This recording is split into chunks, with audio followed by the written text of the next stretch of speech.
Shalom Bapak, Ibu, dan saudara-saudari yang terkasih di dalam Tuhan kita Yesus Kristus. Kita bersama-sama mengucap syukur untuk segala kebaikan dan juga kemurahan Tuhan yang boleh kita rasakan, yang boleh kita peroleh karena kebaikan Tuhan. Pada hari ini kita akan berbicara mengenai hidup untuk melayani. Nah, Bapak, Ibu, dan saudara-saudari yang terkasih, coba kita bertanya kepada diri kita sendiri. Sebenarnya, apa arti dari kehidupan kita? Apa yang seharusnya menjadi tujuan utama dari perjalanan kehidupan ini? Dalam Injil dikatakan bahwa kita hidup untuk melayani Tuhan dan melayani sesama kita, terutama bagi sesama kita yang membutuhkan. Pada hari ini, perikop Alkitab kita terambil dari Matius pasal yang ke-25, ayatnya yang ke-37 hingga ke-40. Sekali lagi, dari Matius pasalnya yang ke-25, ayatnya yang ke-37 hingga ayat yang ke-40. Saya akan membacakan ayat ini bagi Bapak, Ibu, dan saudara-saudari yang terkasih. Lalu orang-orang benar itu akan menjawab dia, "Tuhan, kapan kami melihat engkau lapar dan kami memberi engkau makan, atau haus dan kami memberi engkau minum? Kapan kami melihat engkau sebagai orang asing dan kami memberi engkau tumpangan, atau telanjang dan kami memberi engkau pakaian? Kapan kami melihat engkau sakit atau dalam penjara dan kami mengunjungi engkau?" Raja itu akan menjawab mereka, "Sesungguhnya aku berkata kepadamu, segala sesuatu yang telah kamu lakukan untuk salah seorang dari saudaraku yang paling hina ini, kamu telah melakukannya untuk aku." Amin. Untuk kebenaran firman Tuhan yang boleh kita baca, berbahagialah mereka yang tidak hanya mendengarkan akan kebenaran firman Tuhan, tapi juga menyimpannya di dalam hati mereka dan melakukannya. Mari saya mengajak Bapak, Ibu, dan saudara-saudari yang terkasih untuk bersatu di dalam doa sebelum kita bersama-sama merenungkan akan kebenaran firman pada hari ini. Bapa kami yang bertahta di dalam kerajaan surga, kami sungguh sangat mengucap syukur oleh karena kemurahan dan kebaikan-Mu lah Tuhan kami dapat dikumpulkan untuk mendengarkan akan kebenaran firman Tuhan lewat renungan singkat pada hari ini. Biarlah Tuhan renungan ini terus menumbuhkan rasa cinta kami kepada Tuhan dan terlebih lagi dalam hal pelayanan kami Tuhan, baik itu untuk Tuhan yang dapat kami lakukan dan juga untuk sesama kami sebagaimana yang Tuhan inginkan. Terima kasih ya Tuhan, berbicaralah dalam hati kami, berikan kami hikmat dan pengertian sehingga kami dapat memahaminya. Hanya di dalam nama Kristus Yesus kami berdoa. Amin. Nah, Bapak, Ibu, dan saudara-saudari yang terkasih, Yesus mengajarkan bahwa melalui tindakan kita melayani orang lain, sesungguhnya kita sudah melayani Tuhan. Di dalam pembacaan Matius, pasal yang ke-25 ayat yang ke-37 hingga ayat ke-40, di sana Yesus itu menggambarkan sebuah prinsip penting apa yang telah kita perbuat untuk salah seorang dari saudara-saudara yang Tuhan kasihi, yang paling hina ini.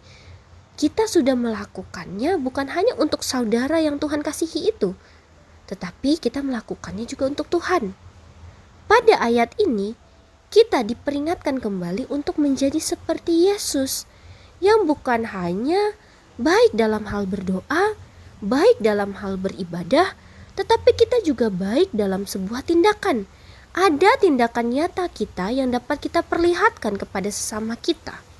Tujuannya bukan untuk dipuji, tetapi karena kita tahu bahwa Tuhan sudah terlebih dahulu memberkati kita, sehingga kita menaruh belas kasihan dan kita memberkati orang lain dengan apa yang kita punya.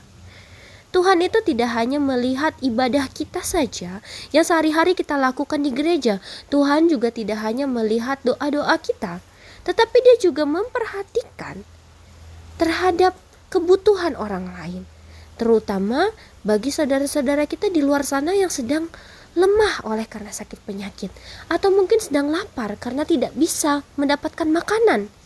Atau mungkin juga ada beberapa di antara mereka yang sedang merasa terbuang, tidak diperhatikan orang. Di sini kita harus menjadi seperti Yesus yang bisa membangun hubungan yang baik bersama dengan sesama kita atau kepada orang lain. Bagaimana kita bisa menjadi seperti Yesus di dalam hubungan kita dengan orang tersebut? Jawabannya, semua hal itu terletak di dalam pelayanan kita. Seperti yang Yesus tunjukkan melalui hidupnya, bagaimana dia melayani orang lain dan dia menyatakan kasihnya kepada orang yang lemah dan membutuhkan.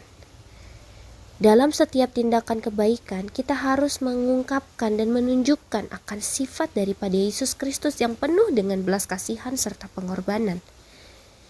Jika ada sesama kita yang lapar, berilah mereka makanan. Jika ada di antara mereka yang tidak memiliki pakaian yang layak, berikanlah kepada mereka dengan hati yang rela, hati yang ikhlas, pakaian-pakaian yang kita punya, supaya mereka dapat berpakaian dengan layak. Atau mungkin di antara mereka ada yang sedang sakit. Kita harus melakukan visitasi, menjenguk mereka, menjumpai mereka, bertanya-tanya bagaimana akan kondisi mereka saat ini. Atau mungkin ada beberapa dari antara yang kita kenal sedang jatuh ke dalam dosa dan kemudian dia jatuh, harus masuk ke dalam penjara. Kita juga harus menunjukkan tindakan kita yang begitu memperhatikan dia. Kita tidak boleh meninggalkan dia seorang diri di dalam kesepian ataupun di dalam kesendiriannya. Dan dengan begitu sajalah kita dapat mewujudkan kasih Kristus yang begitu nyata di dalam kehidupan kita sehari-hari. Nah, jadi pertanyaannya, bagaimana saya dapat menjadi seperti Yesus melalui hubungan saya dengan orang lain? Jadi kita tidak hanya datang untuk dilayani. Ketika kita merasa kesusahan, kita memang membutuhkan pertolongan orang lain. Tetapi pada kasus ini, kita mengubah cara pandang itu. Dimana ketika awalnya kita sudah dilayani, kita sekarang hidup untuk melayani. Dengan melayani sesama, kita semakin dekat dengan pribadi Yesus. Karena kita mencerminkan sifat ataupun karakteristiknya di dalam kehidupan kita. Hidup ini bukan hanya tentang kita yang menerima kasih daripada orang lain ataupun dari Tuhan.